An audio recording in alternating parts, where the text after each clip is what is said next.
Hello students, आज मैं आपको क्लास 9th का चैप्टर नंबर 12 स्टैटिस्टिक्स बता रही हूँ। ठीक है, सबसे पहले इसका मीनिंग जानोगे। इसका मीनिंग क्या है? It is the science which deals with the collection. क्या करना है? कलेक्शन करना है, प्रेजेंटेशन करना है, एनालिसिस करना है और इंटरप्रिटेशन करना ऑफ द न्यूमेरिकल डेटा। इसी को हम बोलेंगे स्टैटिस्टिक्स का मतलब है डेटा। ठीक है, अब डेटा क्या है? The word data means information और set of given fact in numerical figures. Numerical का मतलब है नंबर से रिलेटेड। ठीक है, अब डेटा जो है दो तरीके का होगा। एक तो रॉ डेटा होगा जिसे हम अनग्रुप डेटा भी बोलते हैं और ग्रुप डेटा भी होगा।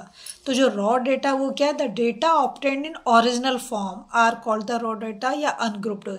जैसे कि आपकी क्लास के बच्चों का वेट लिया जाए, तो जो आपकी क्लास के बच्चों का वेट लिया जा रहा है वो रॉ डेटा हो गया। ठीक है, और ग्रुप डेटा क्या होता है? We may condense data into classes और ग्रुप्स। उसे क्लासेस या ग्रुप में अगर हम कर देंगे, such as presentation is known as group data. ठीक है, जैसे क्लास इंटरवल बनाते हैं, बताओ इतने से इतने वेट तक के बच्चे इस ग्रुप में, इस तरीके से।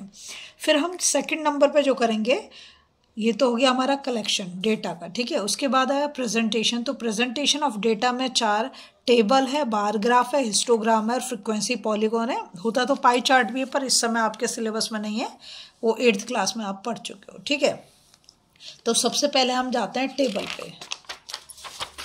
तो टेबल देखो, ये जो मैंने टेबल बनाई है, ये भी हो सकती है और ये भी हो सकता है। ये एक टेबल दे रखी है, दे रखेगा 70 student from a locality use different modes of transport to go to school as given below. मतलब अलग अलग ट्रांसपोर्ट से बच्चे स्कूल जाते हैं। तो यहाँ पर मैंने ले लिया, एक साइड तो ले लिया मोड ऑफ ट्रांसपोर्ट क्या है? कार है, बस है, मोपेड है, बाईसाइकिल है, रिक्शा है।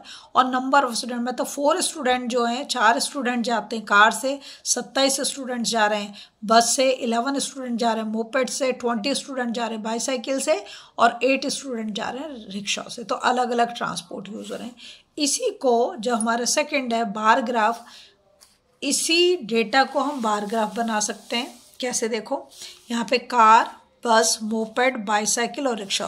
तो मैंने ये हमारी 2 एक्सिस हैं, एक तो एक्स एक्सिस और एक वाई एक्सिस। एक्स एक्सिस पे मैंने क्या ले लिया? मोड ऑफ ट्रांसपोर्ट ले लिया। ठीक है, और वाई एक्सिस पे क्या लिया है? नंबर ऑफ स्टूडेंट्स ले लिए कि कितने स्टूडेंट किससे जा रहे हैं। तो यहाँ आप देखते हो तो एक बार में आपको समझ आता है। बार ग्राफ में जो ध्यान देने वाली बात है कि इनके बीच में जो गैप होगा ना, वो सब जगह इक्वल होगा। मतलब अगर ये 1 सेंटीमीटर है तो ये भी 1 होगा, ये भी 1, ये भी 1, ये भी 1। तो फिर डिफरेंस क्या होगा? ये जो हमने ये बनाए, बार बनाए, ये बार जो है इनकी हाइट अलग अलग होगी। देख रहे हो, ये छोटा है, ये ऊंचा है, ये फिर इससे छोटा, फिर इससे बड़ा, फिर इसकी हाइट अलग अलग होगी, लेकिन बीच का जो डिस्टेंस है वो इक्वल होगा। और जो इसकी विड्थ है, हर एक बार ग्राफ की जो मतलब बार बनाए हैं उसकी विड्थ भी कैसे होगी? इक्वल होगी। ठीक है, अब देखो समझो, जैसे यहाँ लिखा रखा है कार, कार कितना दिखा रखा है? 4। तो यहाँ पे 5 ये वाला पॉइंट है, से एक पॉइंट नीचे ले लिया, 4 यहाँ तक लिया और ये कार को हमने दिखा दिया। ठीक है, उसके बाद आया बस कितना है? 27। तो देखो 25 से हम 2 पॉइंट ऊपर गए, तो यहाँ पर हमने 27 तक इसकी हाइट ले गए बस की। ठीक है, फिर मोपेड कितना है? 11। तो ये देखो, ये 10 से एक पॉइंट ऊपर गए तो ये 11 ले लिया हमने मोपेड को। बाईसाइकिल दे रखा है 20, तो हम ये तो 20 है, सीधा सीधा 20 तक ले गए। फिर रिक्शा दे रखा है 8, तो ये 8 से 2 पॉइंट नीचे लिया, तो ये हमारा हो गया रिक्शा का। ठीक है, ये तो हो गया हमारा बार ग्राफ। तो इसमें जो ध्यान देने वाली चीज़ है, 2 एक्सिस होंगे, एक एक्स एक्सिस और एक वाई एक्सिस। नंबर ज़्यादातर हम जो है वाई एक्सिस पे शो कर देते हैं। ठीक है, अब एक और चीज़ कि इनकी सबकी क्या, बीच की जो दूरी है बार में वो इक्वल होनी चाहिए। इनकी विड्थ जितने भी बार बना रहे हैं सबकी इक्वल होनी चाहिए। तो अलग क्या होगा? हाइट अलग अलग होगी। ठीक है, ये तो हो गया हमारा बार ग्राफ। अब हम सेकंड वाले पे जाते हैं, हिस्टोग्राम पे।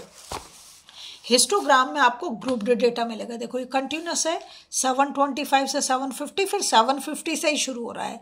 तो ये ग्रुप डेटा और कैसा है? कंटिन्यूस है। 750 पे ऑफ मतलब बंद हुआ और 750 से ही शुरू हुआ। ठीक है, इसमें हमें क्या करना है? इसमें आपको रेगुलर भी मिल सकता है, जैसे 0 से 10 शुरू हो जाए, जो पहला क्लास इंटरवल 0 से 10, 10 से 20, मतलब ऐसा भी हो सकता है। तो वहाँ हमें किंक लगाने की ज़रूरत नहीं है, क्योंकि ये शुरू ही 725 से हो रहा है, इसलिए यहाँ पर हमने किंक लगाया है। ठीक है, तो इसमें एक्स एक्सिस पे मैंने ले लिया वीकली वेजेस और जो वाई एक्सिस है उस पर मैंने ले लिया नंबर ऑफ वर्कर्स, ठीक है। यहाँ पे दे रखा नंबर ऑफ वर्कर्स और ये देख रहा है वीकली वेजेस, ठीक।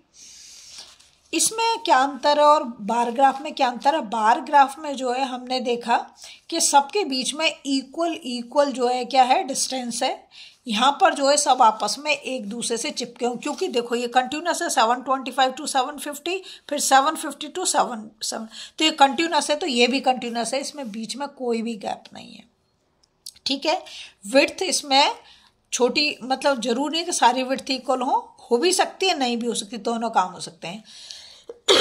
इसमें भी जो हाइट है वो अलग अलग आपको मिलेगी। जैसे यहाँ 725 से 750 जो 30 वर्कर्स की वीकली वेजेस है, ठीक है।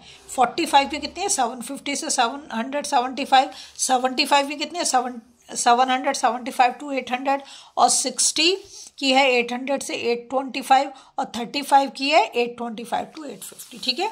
ये सब कैसे होंगे? कंटिन्यूस उसमें होंगे। इनकी विड्थ जरूर नहीं है एक बराबर हो, अंतर आ सकता है। हाइट लेकिन सबकी एक जैसी नहीं होगी, अलग अलग मिलेगी। अगर आपको वीडियो पसंद आ रही है, इसका सेकंड पार्ट में कल लेके आऊँगी, तो प्लीज़ लाइक शेयर सब्सक्राइब कर दें, फॉलो जरूर कर दें। इसका आगे वाला पॉलीगॉन में कल बताऊँ।